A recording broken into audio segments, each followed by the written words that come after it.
Aujourd'hui, ces mystères sont encore inexpliqués.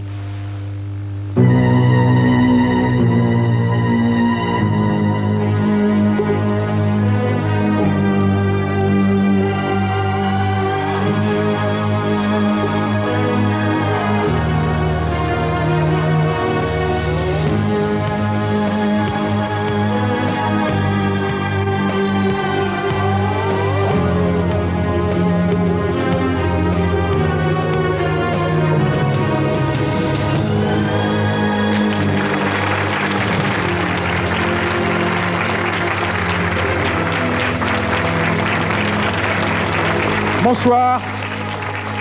Bonsoir et bienvenue à vous tous qui nous rejoignez pour ce nouveau numéro de Mystère avec, bien sûr, ce soir encore, des histoires extraordinaires, des histoires hallucinantes, mais je le répète car il faut le répéter, des histoires qui ne sont pas des hallucinations, des histoires vraies, des faits véridiques, vérifiés. Alors, comme à l'accoutumée, vous allez vivre ces histoires telles que les ont vécues celles et ceux à qui elles sont arrivées. Et puis ensuite, eh bien, on essaiera ensemble, avec quelques spécialistes, des invités, de voir un peu plus clair. On essaiera d'ouvrir des pistes pour une meilleure compréhension de ce qui reste de toute façon inexplicable en tout cas au regard des lois scientifiques connues et qui parfois même remettent en cause certaines de ces lois scientifiques connues. Voilà, au programme donc ce soir de Mystère, 2 mois d'enfer dans une maison normande. Les meubles se déplacent, des coups violents sortent des murs.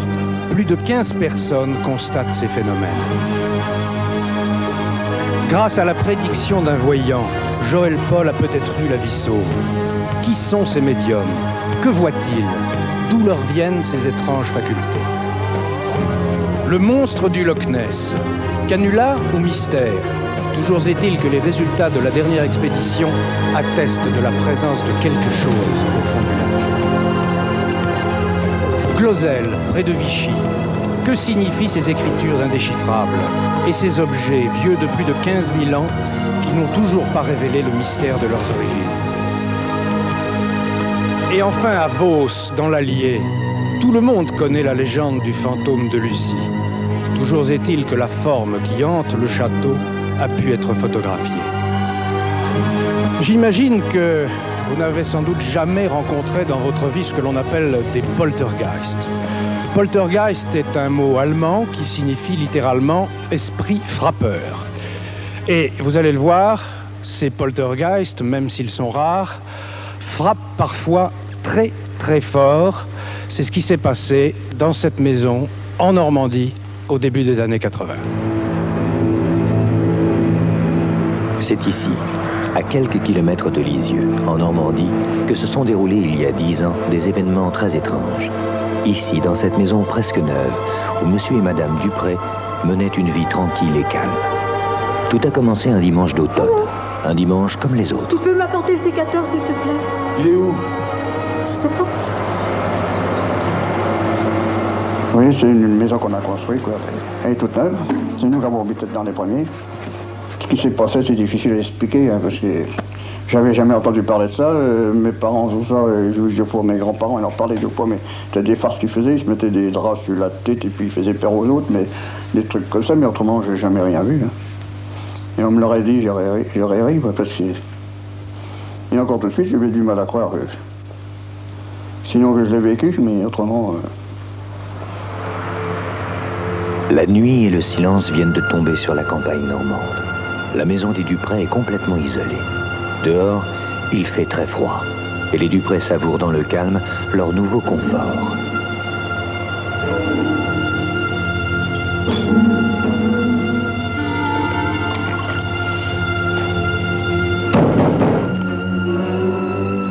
Monsieur et madame Dupré sont surpris. Qu'est-ce que c'est? Ils n'attendent personne ce soir.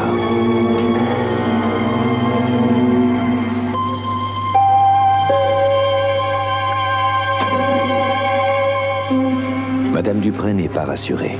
La pleine lune est impressionnante. Et à la campagne, on ne sait jamais qui peut rôder. Elle referme la porte à clé. Elle ne comprend pas ce qui se passe. Pour frapper à la porte de la maison, il faut traverser le jardin. Or, le portail est verrouillé.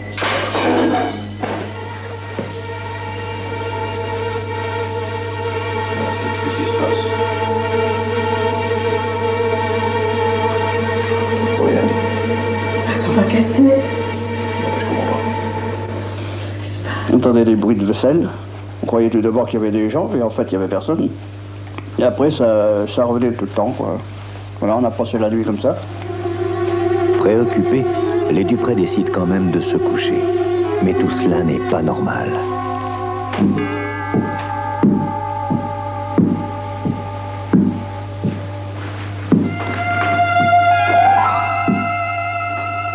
Ce bruit de pas vient du grenier.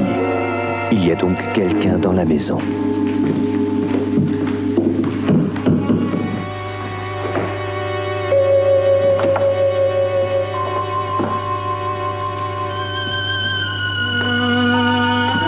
Mais il n'y a personne. Comment est-ce possible? Qu'est-ce qu'il y a? Rien. Allez, on va se coucher. Quels sont ces bruits étranges? Qui se cache dans cette maison? Quelqu'un voudrait-il du mal à monsieur et madame Dupré?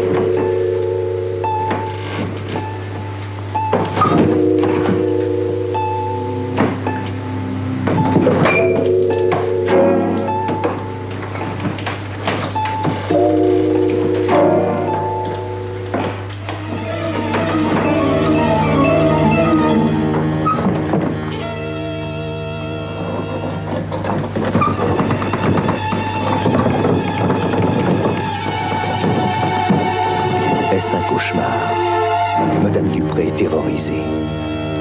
Elle est déjà si fragile. Il vient d'y avoir un deuil dans la famille qui l'a beaucoup affectée. Elle se demande si elle n'est pas en train de devenir folle.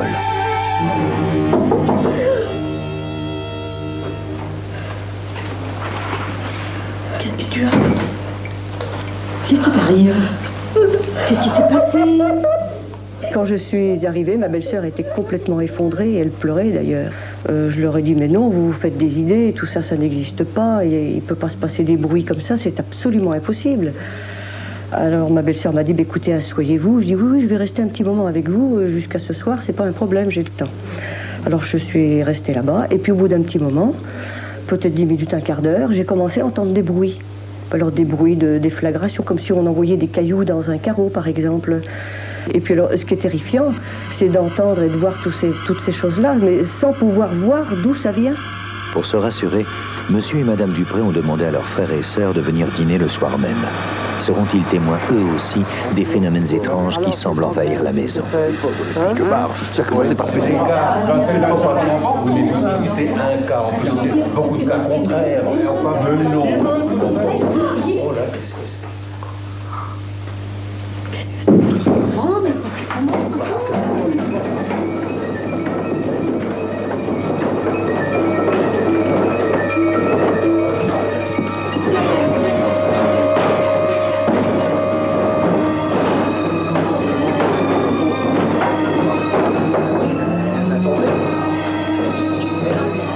Ce soir-là, à un moment donné, on entend un bruit de porte, des portes qui tapaient. On s'en va voir ces armoires, les portes s'ouvraient, se refermaient. Alors quand ils ont vu, l'armoire continuait à se défaire, démonter. Alors quand ils ont vu ça, il y était 3 hommes là. Ils ont démonté l'armoire, en morceaux. C'est dangereux ça, hein? Oui, enfin tu sais, on va la démonter. Sûrement, hein, c'est ce qu'il y a mieux à faire. Ça bougera plus. Espérons. Allez, on y va.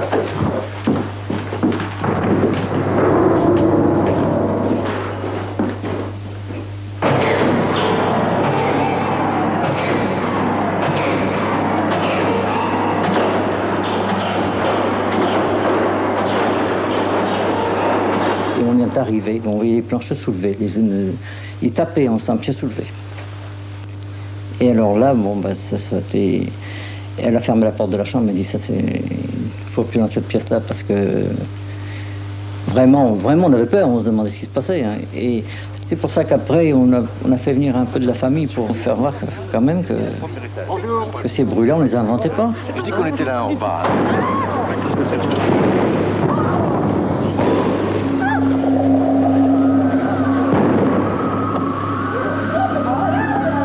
J'avais très peur pour les enfants qui étaient avec nous parce que c'était des très jeunes enfants. Et les enfants, apparemment, ils n'avaient absolument pas peur. Je me demandais même s'ils se rendaient compte de quelque chose. Je ne pense pas. Devant la violence des Allô, phénomènes, Monsieur la famille Royer. Dupré décide de faire appel au guérisseur du des pays, choses terribles dans la Michel maison de mon Royer. beau-frère et de ma On dit qu'il a belle-sœur. aussi des pouvoirs Il faut absolument d'exorciste, que vous veniez. mais il ne peut pas se déplacer Vous savez, Ils immédiatement. sont traumatisés. Hein. On n'a jamais Il y a appelé les des armoires. gendarmes ou la police parce que mon beau-frère et ma belle-sœur ne voulaient pas que ça se sache. Ils avaient peur que les gens nous prennent pour